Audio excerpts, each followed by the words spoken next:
Halo teman-teman, kita sudah masuk di inti dari copywriting.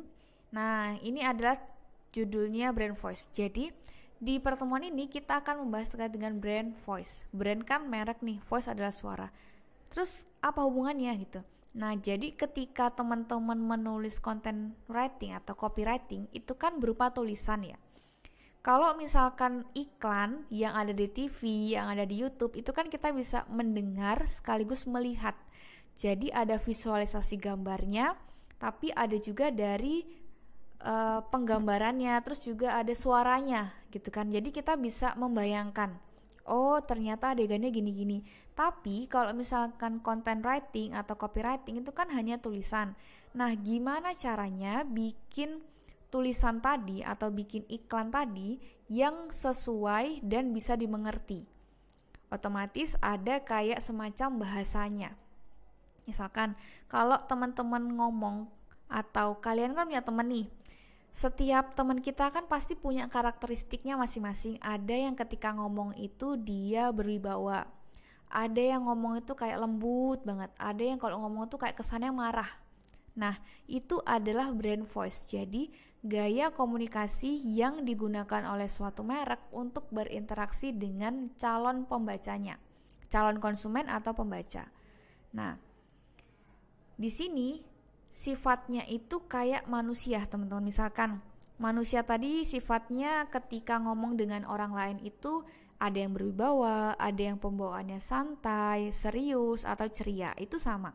Jadi ketika kita membaca suatu iklan, itu kita sudah bisa menebak, ini gaya bahasanya gimana? Apakah dia dalam menyampaikannya itu ceria atau serius? Itu kita bisa mendengar itu dari hanya membaca.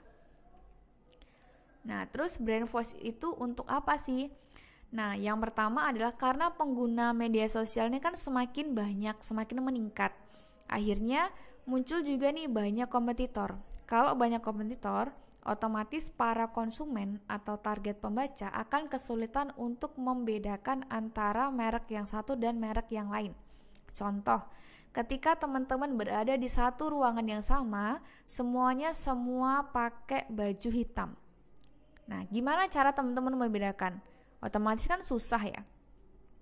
Tapi kalau tiba-tiba nih ada orang lain menggunakan baju kuning di antara orang-orang yang baju hitam, gampang nggak bedainnya? Gampang. Nah, di sini makanya suatu brand atau perusahaan harus memiliki brand voice gitu.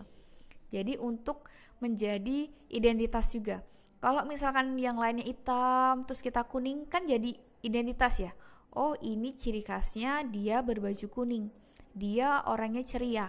Terus misalkan dia itu berbeda dari yang lainnya gitu. Jadi akan lebih mudah bagi konsumen untuk menemukan produk kita.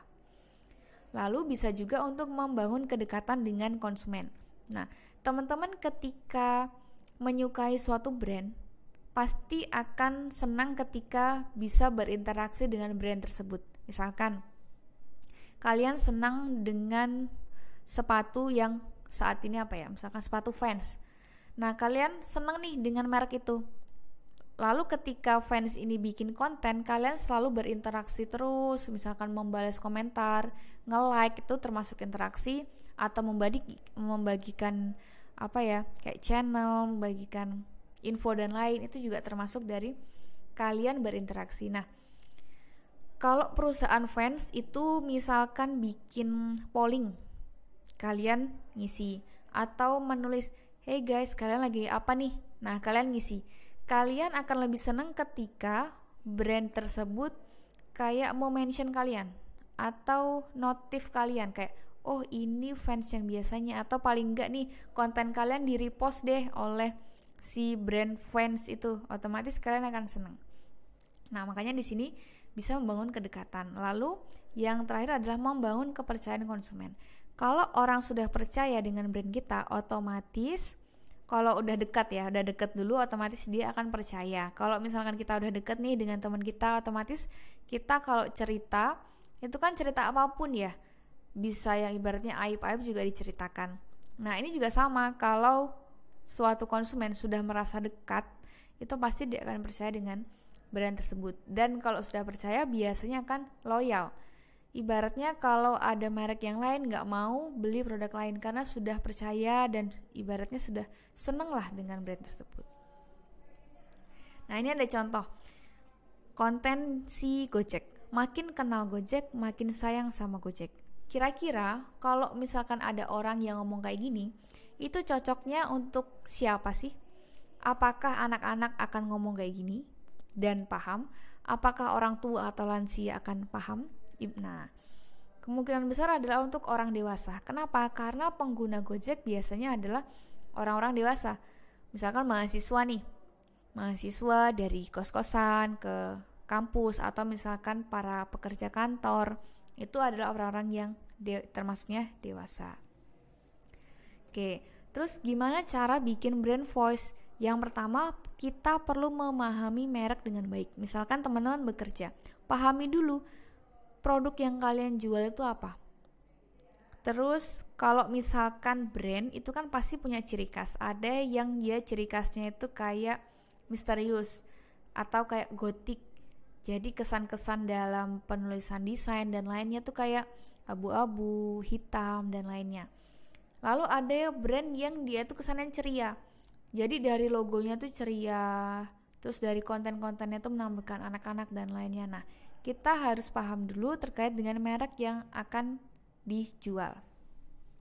Lalu setelah tahu mereknya, kita harus tahu target konsumennya. Misalkan tadi Gojek. Gojek itu cocoknya siapa sih yang pakai?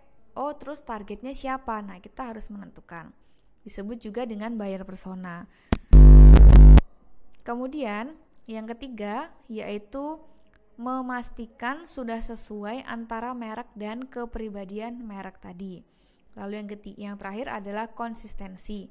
Misalkan ada artikel ini khusus untuk ibu dan anak. Biasanya panggilan yang digunakan adalah moms atau bunda. Kayak, "Hai moms, gimana kabar moms hari ini?" misalkan gitu. Atau, "Hai bunda, gimana kabar si kecil hari ini?" misalkan gitu. Itu kan pasti digunakan untuk para ibu-ibu, ya kan? Ibu yang sudah punya anak besar, yang anak kecil, atau yang baru hamil, baru melahirkan gitu ya. Intinya untuk ibu-ibu segmennya.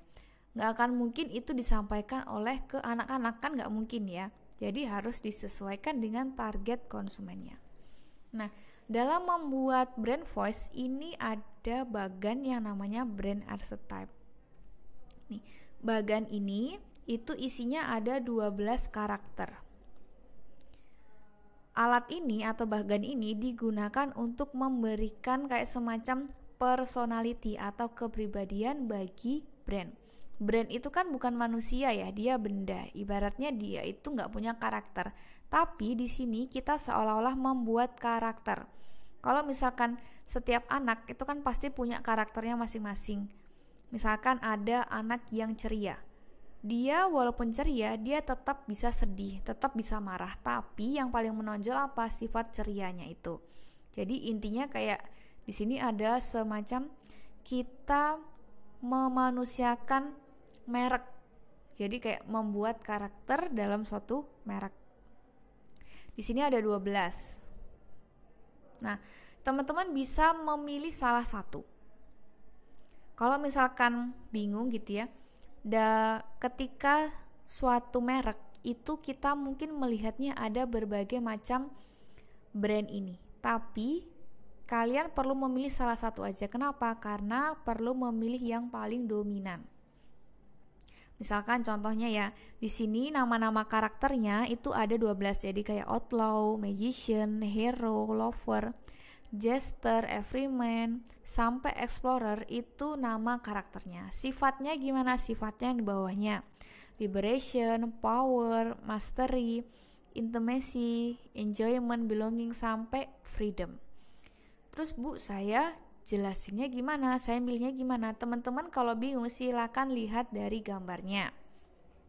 Di sini gambarnya itu mewakili dari setiap karakter yang kalian pilih. Misalkan Sage. Sage ini adalah karakternya itu understanding.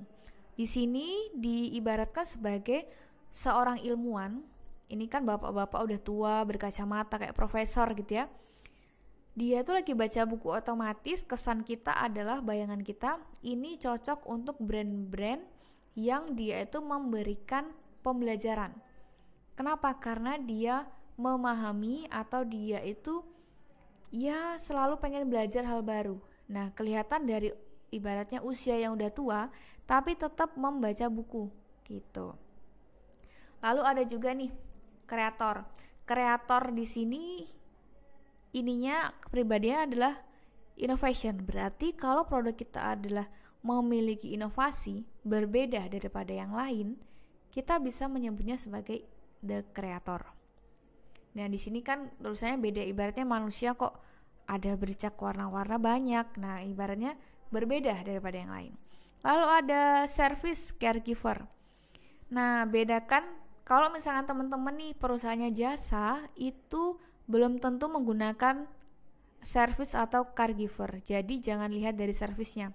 Karena service yang dimaksud dalam caregiver di sini itu adalah contohnya kayak misalkan rumah sakit atau panti sosial atau kayak foundation, yayasan, itu juga masuknya di caregiver. Kenapa? Karena di sini lambangnya adalah lambang anak-anak yang di bawah tangan anak-anak gitu ya.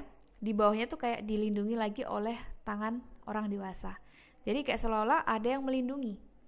Nah, di sini biasanya kayak yayasan peduli anak, komisi perlindungan anak, atau misalkan panti asuhan, rumah sakit, atau rumah ibu dan anak, itu maksudnya caregiver gitu. Terus misalkan ada brand atau konten yang dia tuh selalu bikin konten lucu-lucu. Nah, itu bisa masuknya ke gesture atau enjoyment. Misalkan ada konten nih, dia itu menampilkan kayak pantun.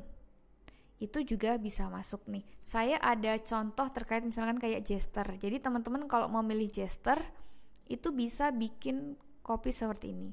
Kayak contohnya, kayak ini konten dari Minute Maid Pulpy Orange, tahu ya? Di sini dia itu bikin pantun. Lemes dari pagi, kerjaan gak rapi-rapi, minum Minute Maid Pulpy biar vitamin C harian terpenuhi. Nah, dia itu bikin kontennya tuh seolah-olah kayak apa ya, pantun dan mudah dimengerti. Jadi orang yang membaca ini paham gitu. Biasanya untuk brand-brand yang dia itu ramah dengan anak-anak atau untuk orang dewasa, tapi ya dia itu gak terlalu fokus untuk hal-hal yang serius gitu atau formal. Nah, teman-teman bisa memilih salah satu. Oke, terus kalau disuruh untuk memilih brand voice, itu teman-teman pilih satu dan melengkapi keempat ini. Jadi brand voice itu ada dua hal yang harus diisi. Kalian memilih satu dari bagian tadi, yang kedua melengkapi 4 tabel ini. Yang pertama ada copy approach. Copy approach itu lebih kepada pendekatan yang mau kalian gunakan untuk konsumen kalian apa. Misalkan Gojek itu segmennya tadi adalah orang dewasa. Gojek dalam mendekati segmennya itu dengan cara apa? Oh, apakah dia dengan konten yang lucu-lucu, apa dengan konten yang serius, atau yang seperti apa? Nah, ini pendekatannya. Kalau the creator ini biasanya contohnya adalah Apple, perusahaan Apple atau perusahaan Tesla, itu kan inovatif tuh. Masuknya adalah the creator. Pendekatannya gimana? Pendekatannya fokus kepada konsumen. Lalu dia itu mendekati seolah-olah mendekati kepada teman. Kalau kita mendekati teman baik kita, ibaratnya ngobrol aja santai. Tapi kalau kita dekat dengan orang baru, kan agak kaku, ada formal, atau kalaupun casual ya nggak terlalu casual banget lah ibaratnya gitu. Lalu yang kedua ada tone. Tone ini lebih ke suara. Misalkan orang pendiam, apakah nggak boleh marah? Kan boleh. Nah, jadi di sini ada nadanya. Nada yang mau kamu sampaikan ke pembaca itu gimana? Apakah kontenmu seolah-olah marah? Atau seolah-olah sedih? Atau seolah-olah itu kayak lucu tadi? Nah, ini dijelaskan di sini. Bahasanya bahasa Indonesia aja, jadi nggak perlu bahasa Inggris, nggak apa. Lalu yang ketiga ada style. Style ini gaya komunikasinya. Apakah kamu dalam menampilkan konten itu pembahasannya jelas, mudah dimengerti, atau terkadang nggak jelas. Kan ada ya, kalau kita lihat orang lain ngomong, kadang ada yang dia itu intonasinya nggak jelas, ada yang pelafalannya tuh nggak jelas. Nah, ini dituliskan. Oh, di sini pembawaannya itu clear, terus modern dan lainnya. Lalu language ini bukan bahasa, tetapi lebih ke tujuan akhir. Tujuan akhir teman-teman mau bikin konten itu untuk apa? Apakah membangun kepercayaan? Apakah membangun awareness? Apakah pengen membangun kedekatan? Atau apa? Gitu. Nah, terus bedanya antara brand voice sama tone itu apa? Kalau brand voice itu mengacu ke kepribadian seseorang tadi, kepribadian merek. Kalau kepribadian itu kan sulit diubah, sedangkan kalau tone itu bisa berubah-ubah tergantung emosinya.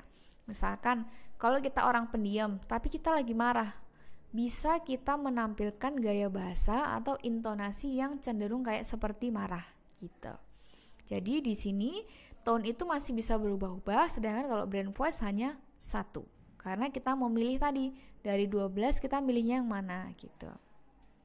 Terus misalkan teman-teman kan tadi ya, dari ke-12 ini terus mau milih satu atau dua. Nah, sebaiknya milih satu karena orang itu dominannya hanya satu, atau kepribadian seseorang atau merek dominannya hanya satu aja. Seperti itu teman-teman.